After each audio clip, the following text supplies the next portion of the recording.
ल आज चाहिँ फ्रेस चिकन ल्याएर मिठो पारेर बनाएर खाइदिउँ भनेर ल्याएको है त। यो चाहिँ टक्क ओनियन चप गरेर यता रेड चिल्ली गार्लिक टमाटो है त। अरू केही हाल्न पर्दैन, यदि हाले पुग्छ।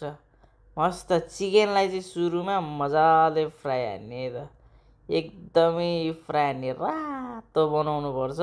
त्यसपछि फेरि भुट्ने भुट्ने भुट्ने मजाले भुट्ने।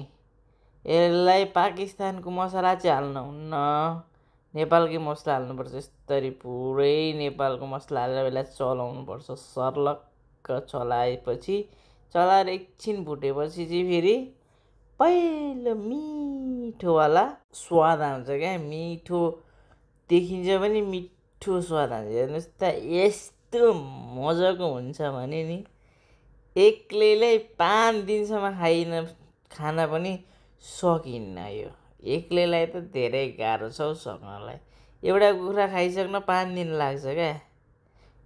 परदेशमा फेरि पकाइरहनु नि छ्याउ हुने क्या। एकचोटि ल्याएर पकाएपछि ढुक्क आनन्द। 4-5 दिनसम्म फ्रिजमा राख्यो, खायो, मिठो पनि हुन्छ, एकदमै राम्रो पनि हुन्छ क्या। पकाइरहने झन्झट पनि हुँदैन। यस्तो दामी हुन्छ भने नि हेर्दै खाउँ खाउँ लागेको होइन, मलाई त लागि पनि सक्यो है। 1-2 चोक्टा चाहिँ अब मुखतिर हाल्ने बेला नि हुन्ला जस्तो लाग्यो। यस्तो मिठो छ। अब हेरेर मात्र के बस्ने, अलिअलि चाख्न पनि पर्छ क्या। एकदमै राम्रो लागेको छ मलाई चाहिँ। हेरौँ त अब एक चोक्टा चाखेर कस्तो रहेछ। मिठो मिठो होला जस्तो लागिरहेछ, लाग्न चाहिँ।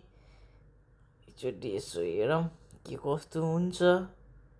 बनाउन चाहिँ मिठै पाराले बनाएको हो होइन, तर कस्तो हुन्छ अब।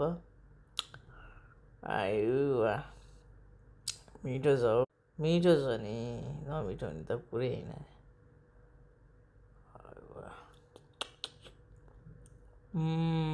वाह, स्वर्गीय एकदम स्वर्गीय आनन्द हुन्छ क्या यतिको मिठो त। वाह, बाई बाई।